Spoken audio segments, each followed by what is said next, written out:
مکہ مکرمہ کی سرزمین کہ جہاں اللہ کے حبیب پاک صلی اللہ علیہ وسلم رہا کرتے تھے،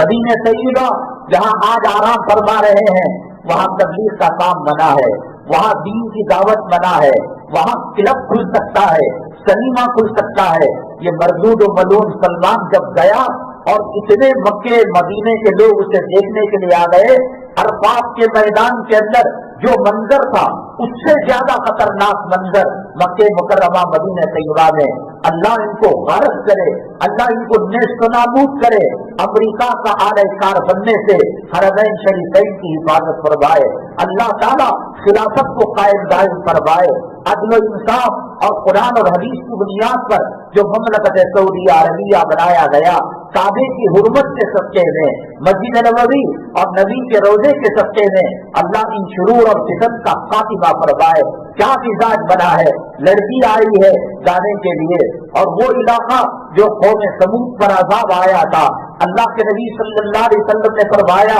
جب سفر میں جا رہے تھے تیزی کے ساتھ گزر جاؤ، یہاں قوم سمود کو اللہ کا عذاب آیا تھا اور آٹا گوندا ہوا ہے، اس آٹے کو جانوروں کو کھلا دو، کوئی چیز کھاؤ نہیں پیو نہیں۔ وہاں ایک سٹی بنائی جا رہی ہے اور اس سٹی کے اندر یہ اعلان کیا گیا کہ یہاں قرآن کی حکومت نہیں چلے گی، یہاں حدیث کی بات نہیں چلے گی، یہاں مذہب کی بات نہیں چلے گی، یہاں ہر آدمی آزاد ہوگا، لڑکا لڑکی کو لے کر زنا کرے گا، بوسہ بازی کرے گا۔ یہ ڈنمارک کے اندر اور جو دیگر علاقوں کے اندر جہاں پر جو ہے زندگی کے کام کیے جاتے ہیں، اس سے بدتر ایک سٹی ایک برج الخلیفہ سے اونچی یہ بنا رہا ہے۔ کہاں سے کہاں تک حالات جا رہے ہیں، حرمین شریفین مسلمانوں کے ہاتھوں سے نکلتا جا رہا ہے، اور اتنے بدترین حالات ہیں کہ کسی دن کسی اخبار میں مسلمان کے پٹنے کی خبر نہ آئے، مسلمان کو پیشاب پلانے کی خبر نہ آئے،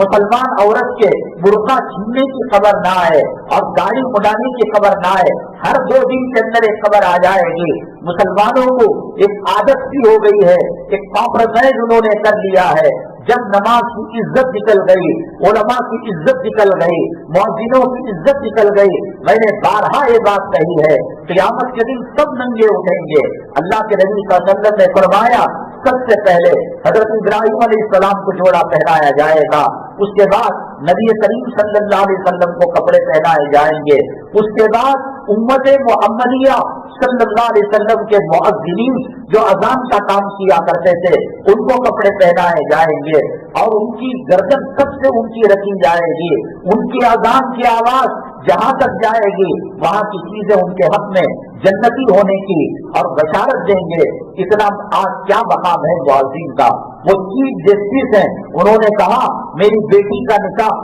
تم نے مؤذن کو جانے صاف کرانے کے لیے رکھ لیا، ٹوائلٹ صاف کرانے کے لیے رکھ لیا۔ یہ مؤذن یہ اپنے ماں باپ سے پیدا ہوا تو ہے، لیکن اس کے اذان کا سلسلہ حضرت ابو محذورہ رضی اللہ تعالیٰ عنہ سے جا کر ملتا ہے، حضرت بلال حبشی رضی اللہ تعالیٰ عنہ سے جا کر ملتا ہے، ان کا سلسلہ نبی کریم صلی اللہ علیہ وسلم سے جا کر ملتا ہے، نبی کریم صلی اللہ علیہ وسلم کا سلسلہ حضرت جبرائیل علیہ السلام سے جا کر ملتا ہے، حضرت جبرائیل کا سلسلہ اللہ سے جا کر ملتا ہے۔ مؤذن کی توہین کرنا، امام کی توہین کرنا، علماء کی توہین کرنا، حافظ قرآن کی توہین کرنا، مدارس کو گری ہوئی نگاہ سے دیکھنا، یہ اللہ کے عذاب کو دعوت دے رہا ہے، یہ اللہ کے ساتھ چیلنج کر رہا ہے۔ شان میری جان میری لختے جگر، سارا جہاں بول اٹھا ہے شیر نڈر۔